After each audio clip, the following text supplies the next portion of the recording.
இரண்டாம் உலகப் போரால் எம்ஜிஆருக்கு வந்த வினை. தங்கமாய் மாறிய மனைவி, கருவிலேயே கரைந்த எம்ஜிஆரின் முதல் குழந்தை என்ற யாரும் அறியாத ஒரு சுவாரஸ்யமான தகவலை பற்றி தான் இந்த பதிவில் நாம் பார்க்க போகிறோம். அதை பார்க்குறதுக்கு முன்னாடி hi friends, I'm C Elango. வணக்கம், welcome back to my channel.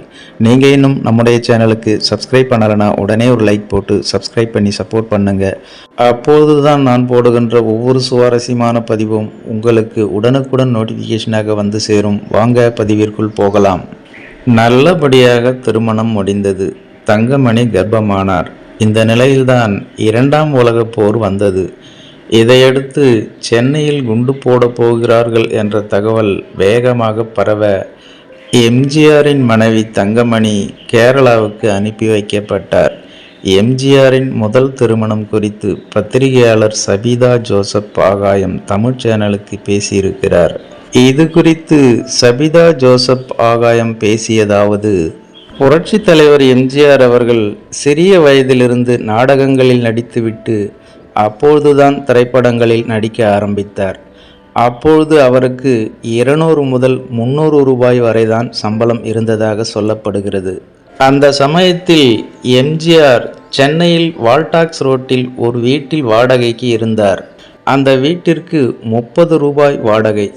ஒரு நாள் அவர் அங்கே உடற்பயிற்சி செய்து கொண்டிருந்தார்.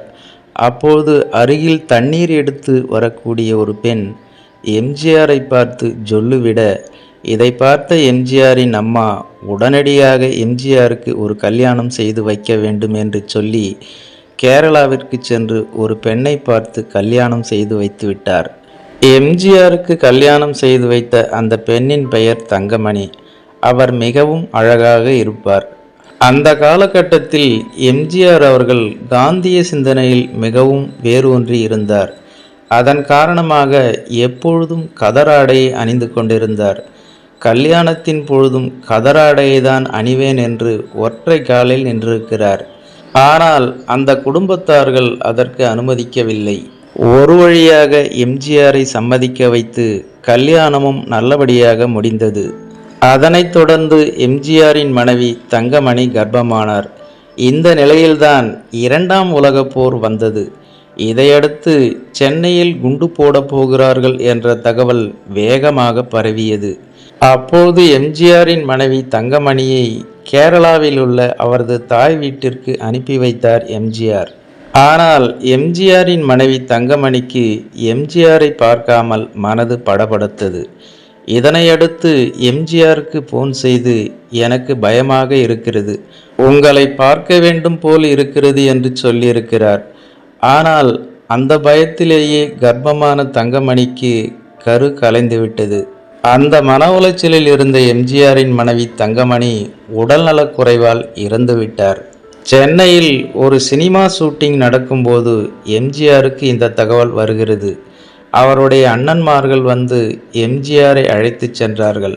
ஆனால் எம்ஜிஆர் அங்கு செல்வதற்குள் ஏதோ சந்தர்ப்ப சூழ்நிலை காரணமாக எம்ஜிஆரின் மனைவி தங்கமணியின் உடல் அடக்கம் செய்யப்பட்டது. இதனால் எம்ஜிஆர் அவரது மனைவி தங்கமணியின் முகத்தை கூட இறுதி கட்டத்தில் பார்க்க முடியவில்லை என்று பத்திரிகையாளர் சபிதா ஜோசப் ஆகாயம் பேசியிருக்கிறார் என்பது குறிப்பிடத்தக்கது.